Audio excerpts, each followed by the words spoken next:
Okay, consider this for a moment.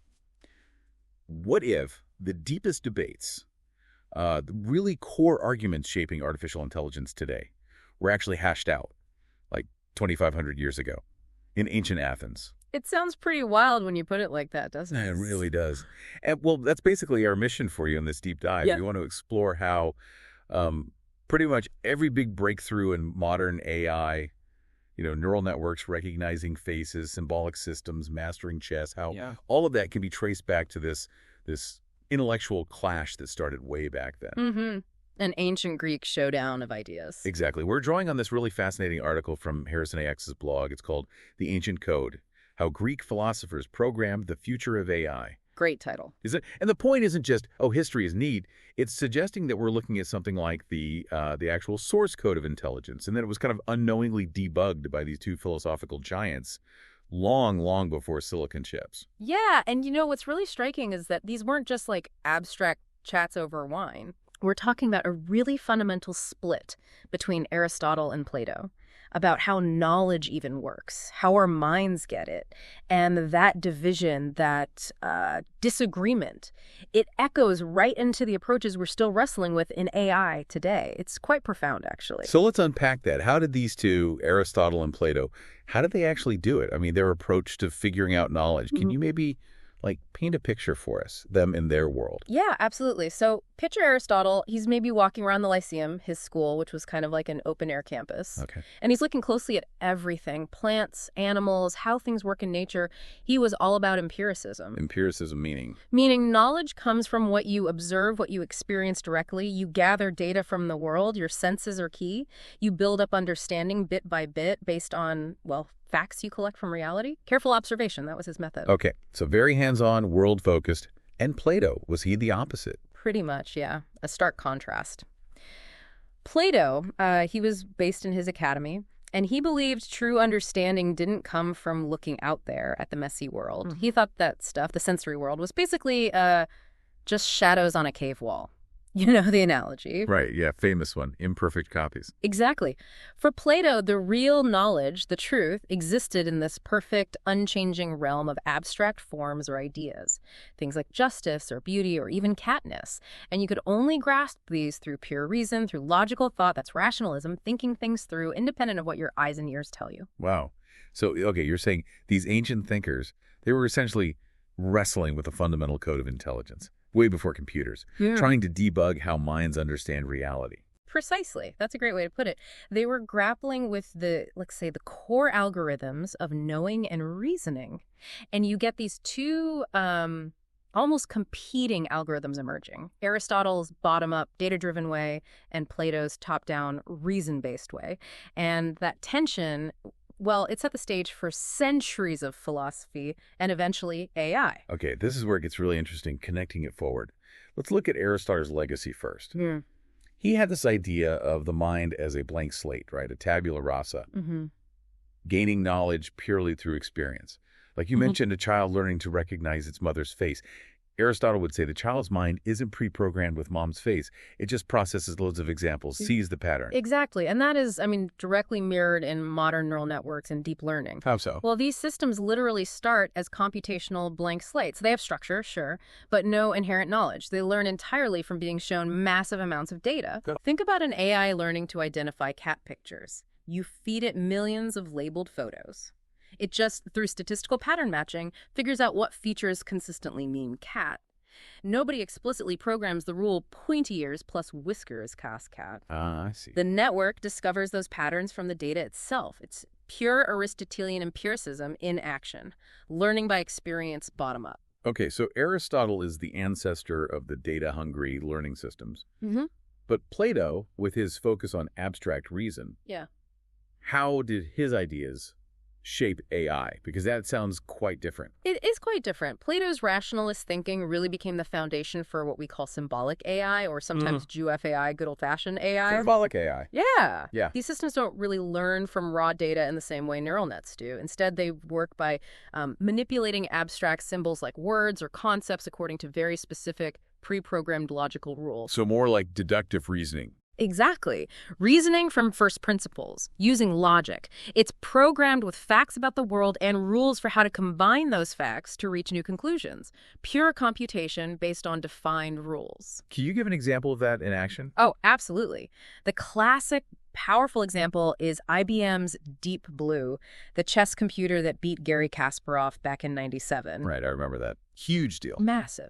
Now, Deep Blue had access to a database of games, sure, but its strength wasn't primarily from learning like a neural net. Its core was symbolic reasoning. It evaluated chess positions using explicitly programmed logical rules about strategy, piece values, pawn structures, king safety, all that. And it calculated potential moves, millions per second, using pure computational logic. That rule-based logical powerhouse, that was Plato's vision of intelligence, realized in silicon. So for a long time in AI research, you had these two distinct camps, almost mirroring the ancient Greek debate. Very much so. It led to genuinely competing research programs. It was a real divide. What did that split actually look like on the ground in the labs? Well, you had the empiricists, the connectionists working on neural networks. Their systems got really good at learning patterns from data, like image recognition or speech processing. But they often had this black box problem. It was hard to know why the system made a particular decision. The reasoning wasn't transparent. Okay, and the other side. The rationalists, the symbolic AI folks, their systems were great at tasks involving clear rules and logic, like planning or theorem proving or, well, chess. Their reasoning steps were usually clear, auditable, but they often struggled with the real world. You know, messy data, ambiguity, situations that didn't neatly fit their predefined rules, they could be quite brittle. So one learned but couldn't explain, the other explained but struggled to learn from messiness. That's a pretty good summary, yeah. And this wasn't just academic. I mean, conferences often felt divided. Funding agencies might favor one approach over the other for certain periods. It really felt like the field was replaying that ancient Greek split. For decades, it shows how fundamental that original Plato-Aristotle debate really was. But now, things seem to be changing, right? You hear about today's AI, especially the big models, and it feels like maybe both philosophers were onto something, like we need both. Yeah. Is a kind of synthesis happening? That is exactly what seems to be happening. It's incredibly exciting, actually. We're seeing a modern synthesis. And how does that work? The prime example, really, is large language models, LLMs, things like GPT and its cousins. Okay, everyone's talking about those. Right, and they are fundamentally built on neural networks. That's the Aristotelian part. They are trained on just unimaginable amounts of text and code. They learn patterns, associations, styles, information, all empirically from that data. Okay, so they're pattern matchers on a massive scale. Yes, but here's the twist. When you ask them to do things like solve a math problem step by step, or write a logical argument, or follow complex instructions, they demonstrate something that looks remarkably like symbolic reasoning. That's the Platonic echo. Yeah. They seem able to manipulate learned concepts in a rule-like logical way. Wow, so how does that actually function? When I ask an LLM a complex question, what's it doing? It's doing both, seemingly. It's drawing on all the patterns it learned from that huge data set that's the empirical Aristotelian part, finding relevant information, predicting likely sequences of words. But simultaneously, it often engages in something that looks very much like step-by-step reasoning to construct the answer, especially for complex tasks, applying learned principles in a structured way. That's the rationalist, Platonic part. It's like they've woven the two threads together. It really does feel like combining Aristotle's knowledge from experience with Plato's intelligence involves abstract reasoning. Exactly. And the implication here is, well, maybe this isn't just about AI techniques. Maybe this tells us something fundamental about intelligence itself, whether it's biological like ours or artificial. What do you mean? It suggests that maybe true, flexible, powerful intelligence requires both capabilities. You need the empirical ability to learn patterns from the world, to deal with noisy data, but you also need the rational ability to reason abstractly, to manipulate symbols, to follow logic. Without both, maybe you're incomplete.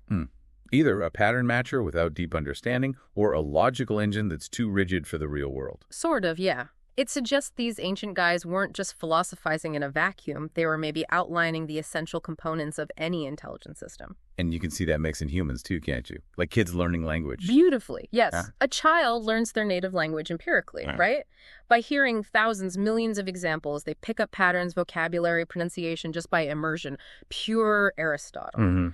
But then they also start figuring out grammatical rules. They might say, I goat instead of I went, applying a rule they've deduced, even if they've never heard goad before. That's rationalism kicking in. They're reasoning about the structure of language. So we humans are talking examples of this synthesis.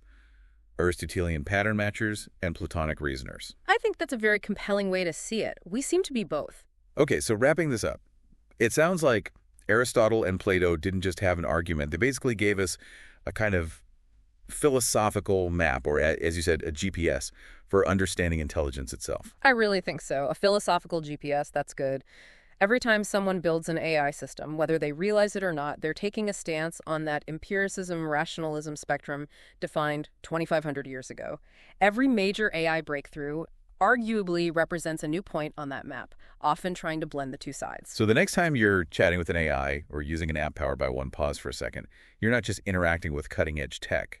You're actually engaging with ideas that were first debugged, you could say, in the olive groves of ancient Athens. It's quite a thought, isn't it? The Greeks, they obviously didn't have silicon chips or Python code. But in a very real sense, they were already programming the future of AI just by arguing about the nature of knowledge itself, one philosophical debate at a time. Maybe the most artificial thing about artificial intelligence is how easily we forget that its deepest conceptual roots go right back to the very beginning of humans thinking about thinking. Definitely something to chew on.